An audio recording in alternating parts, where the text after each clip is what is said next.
Hello students, welcome back to my channel E learning accounts and maths. Students, आज हम start करेंगे एक new chapter non for profit organisations. Short में इसे हम एनपीओ भी कहते हैं।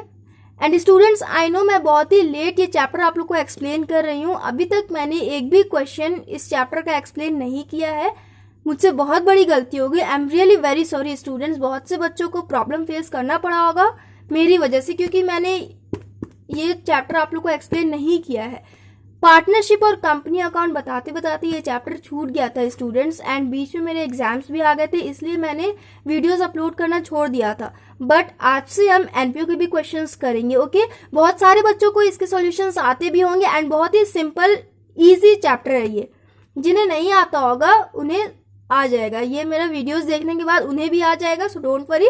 चलिए आज से हम स्टार्ट करेंगे एनपीओ। सबसे पहले हम डेफिनेशन पढ़ेंगे। Voluntary organisations form to promote certain medical, educational, religious and political activities are known as non for profit organisations.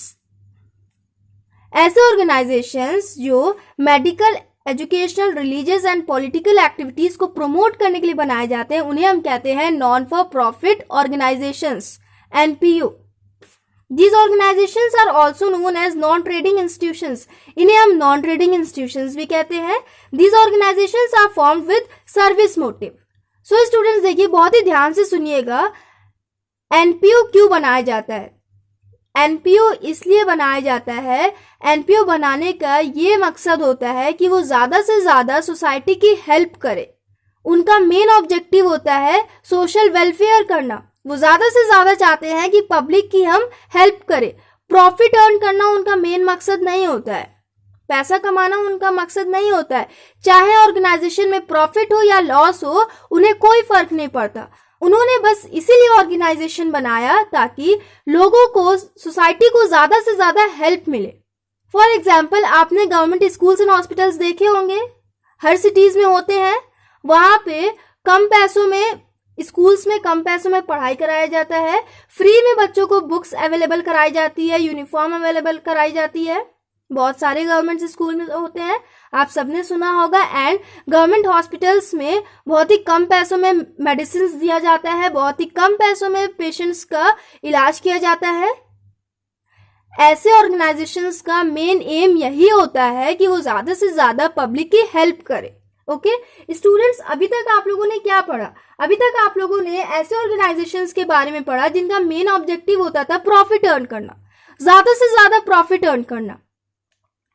But अब आप लोग ऐसे ऑर्गेनाइजेशंस के बारे में पढ़ोगे जिनका मेन ऑब्जेक्टिव होगा सोशल वेलफेयर करना, सोसाइटी की हेल्प करना।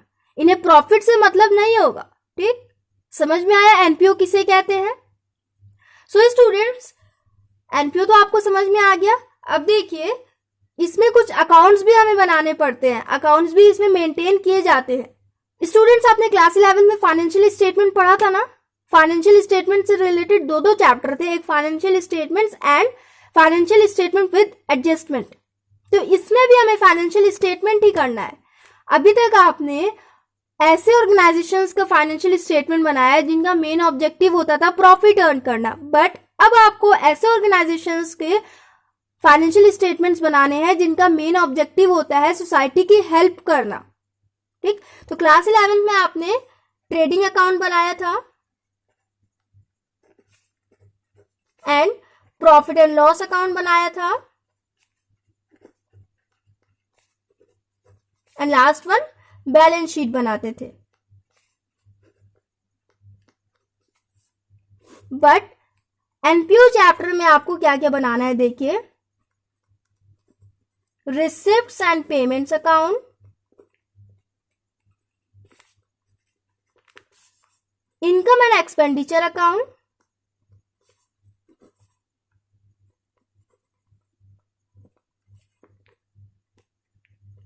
And balance sheet. देखिए students, trading account and profit and loss account हम बनाते थे, तो वहां से हमें क्या पता चलता था? ट्रेडिंग अकाउंट से हमें gross profit and gross loss का पता लगता था, and profit and loss account से हमें net profit and net loss का पता लगता था ना? बट मैंने आपको बताया ना कि नॉन प्रॉफिट ऑर्गेनाइजेशंस को प्रॉफिट से मतलब नहीं होता है, चाहे ऑर्गेनाइजेशन को प्रॉफिट हो या ना हो, इन्हें उससे कोई मतलब नहीं होता है। इनका मेन मकसद होता है सोसाइटी की हेल्प करना। तो इसीलिए एनपीओ में ट्रेडिंग एंड पीएल अकाउंट नहीं बनाया जाता है, क्योंकि इससे तो हमें प्रॉफिट एंड लॉस का पता लगता है, gross profit, gross loss, net profit, net loss, इसका पता लगता है। But NPO profit and loss पे ध्यान नहीं देती है, इसीलिए इसमें हम receipt and payments account and income and expenditure account बनाते हैं। ठीक, बैलेंस शीट तो आपने उसमें भी पढ़ा था, बैलेंस शीट आपको इसमें भी पढ़ना है। ठीक, सो स्टूडेंट्स, आज हम रिसिप्ट एंड पेमेंट्स अकाउंट के बारे में पढ़ेंगे कि रिसिप्ट एंड पेमेंट अकाउंट क्या होता है, इसमें फॉर्मेट कैसे बनते हैं, किन किन आइटम्स की इसमें एंट्रीज होती हैं।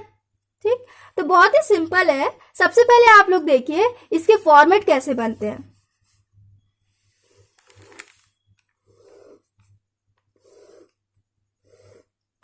इस साइड होता है receipt, amount, payment, amount. So students, अभी आपको स्क्रीन पे दिख रहा होगा रिसिप्ट एंड पेमेंट अकाउंट का फॉर्मेट एंड इनमें किन किन आइटम्स की एंट्रीज होती हैं, सब दिख रहा होगा ना। तो आप लोग स्क्रीनशॉट ले लो, सॉल्यूशन करने में आप लोग के लिए इजी हो जाएगा, एग्जाम में बहुत हेल्प मिल जाएगी आपको इससे। आपके बुक में भी गिवन होगा, यहां से भी आप लोग देख लो।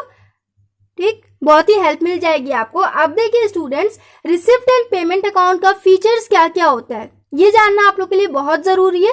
ये अगर आप जान जाओगे तो आपको बहुत ही अच्छे से क्लियर हो जाएगा कि रिसिप्ट एंड पेमेंट अकाउंट कैसे बनाया जाता है। तो देखिए, features of receipt and payment account.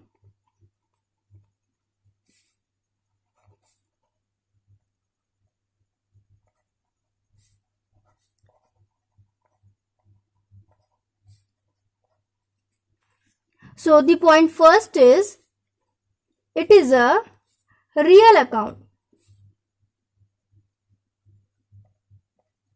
Real account का नाम आपने सुना होगा ना, क्लास 11 में आपने रियल अकाउंट का नाम सुना होगा। आई नो सारे बच्चों को आता होगा। रियल अकाउंट के कुछ रूल्स होते थे, आपको आता होगा। देखिए, debit what comes in and credit what goes out, ये सारे बच्चों को आता होगा। इसी रूल की हेल्प से हमें रिसिप्ट एंड पेमेंट अकाउंट बनाना है। ठीक, कैसे बनाना है हम सब समझेंगे, जब इससे रिलेटेड क्वेश्चन करेंगे ना तब आपको अच्छे समझ में आएगा। Second point is, it is a summary of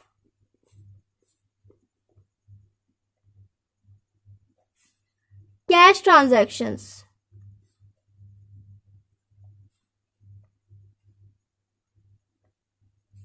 जितने भी कैश ट्रांजैक्शंस होते हैं ऑर्गेनाइजेशंस में, उनकी एंट्रीज हम रिसिप्ट एंड पेमेंट अकाउंट में करते हैं। ठीक, इसीलिए हम इसे कहते हैं कि receipt and payment account cash book के जैसा होता है। स्टूडेंट्स ध्यान दीजिएगा, मैंने बोला कैश बुक के जैसा होता है, कैश बुक नहीं होता है। ठीक, कैश बुक में and receipt and payment account में बहुत ही डिफरेंस होता है। क्या डिफरेंस होता है वो भी आप लोग देख लो। कैश बुक में डेट का कॉलम भी बनता था ना, याद होगा आप सबको। But receipt and payment account में डेट का कॉलम नहीं बनाया जाता है, क्योंकि ये ईयर के एंड में बनता है। Receipt and payment account year के एंड में बनता है एंड कैश बुक को डेली मेंटेन किया जाता था, इसीलिए वहां पे डेट का कॉलम बनता था। बट यहाँ पे डेट का कॉलम नहीं बनेगा। एंड कैश बुक में फोलियो कॉलम बनता था, but receipt and payment account में फोलियो कॉलम नहीं बनेगा। याद है ना आपको, कैश बुक में हम फोलियो कॉलम बनाते थे, but receipt and payment account में फोलियो कॉलम नहीं बनाना है।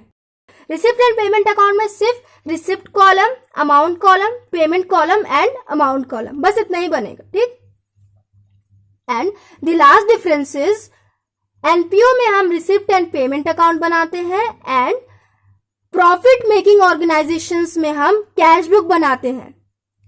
ऐसे ऑर्गेनाइजेशंस जिनका मेन ऑब्जेक्टिव होता है प्रॉफिट अर्न करना, उसमें कैश बुक मेंटेन किया जाता है। एंड ऐसे ऑर्गेनाइजेशंस जिनका मेन ऑब्जेक्टिव होता है सोशल वेलफेयर करना, वो receipt and payments account maintain करते हैं। ठीक, समझ में आया डिफरेंस? आपको समझ में आया?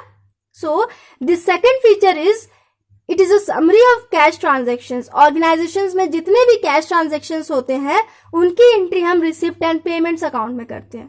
ठीक, third feature is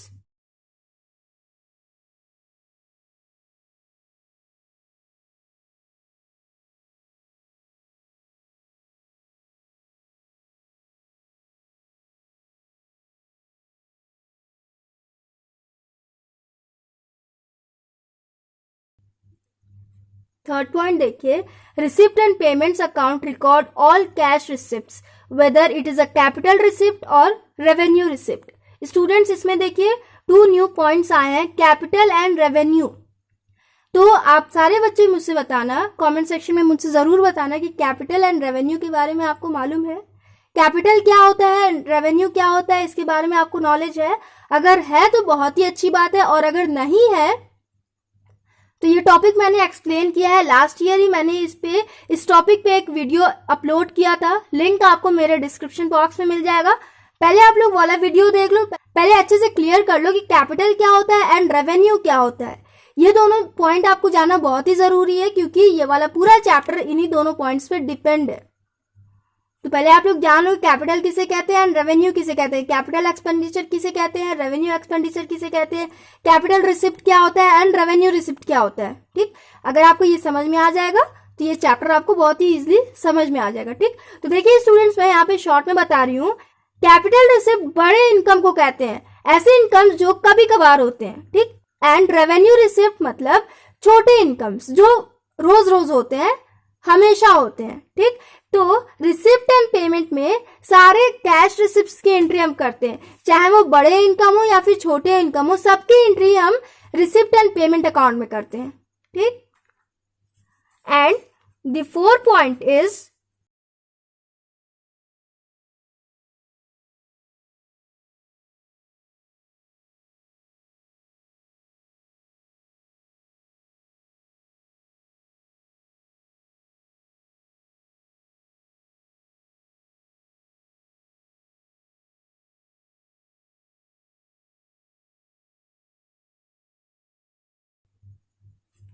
fourth point क्या लिखा है देखिए, receipt and payments account record all cash expenditure weather it is a capital expenditure and revenue expenditure. इसका क्या मतलब है देखिए, रिसिप्ट एंड पेमेंट अकाउंट में सारे कैश एक्सपेंडिचर्स की एंट्री होती है, मतलब जितने भी खर्चे होते हैं ना उनकी एंट्रीज हम रिसिप्ट एंड पेमेंट अकाउंट में करते हैं, चाहे वो बड़े खर्चे हो या फिर छोटे खर्चे हो, सबकी एंट्रीज हम रिसिप्ट एंड पेमेंट अकाउंट में करते हैं। Okay, Point fifth is all cash transactions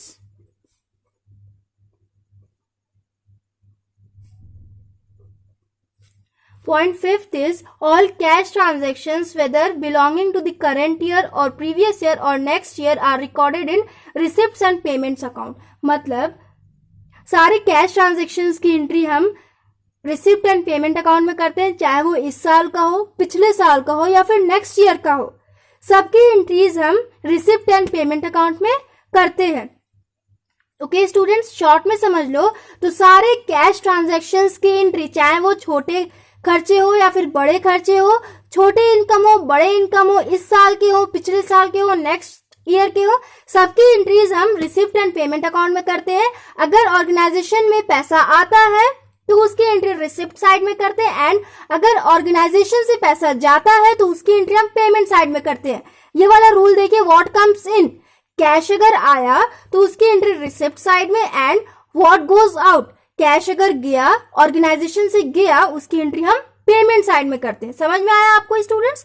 I hope आप लोग को रिसिप्ट एंड पेमेंट अकाउंट अच्छे से समझ में आ गया होगा। आज हमने एनपीओ क्या होता है ये पढ़ा, इसमें कौन कौन से अकाउंट्स बनाए जाते हैं ये भी हमने पढ़ लिया, and receipt and payment account के फीचर्स हमने पढ़े, एंड इसका हमने फॉर्मेट भी देखा। सो स्टूडेंट्स, नेक्स्ट वीडियो में हम रिसिप्ट एंड पेमेंट्स अकाउंट से रिलेटेड एक क्वेश्चन करेंगे, आपके बुक का question number 1। So if you like my video then please like, share, comment and do subscribe my channel. Thanks for watching.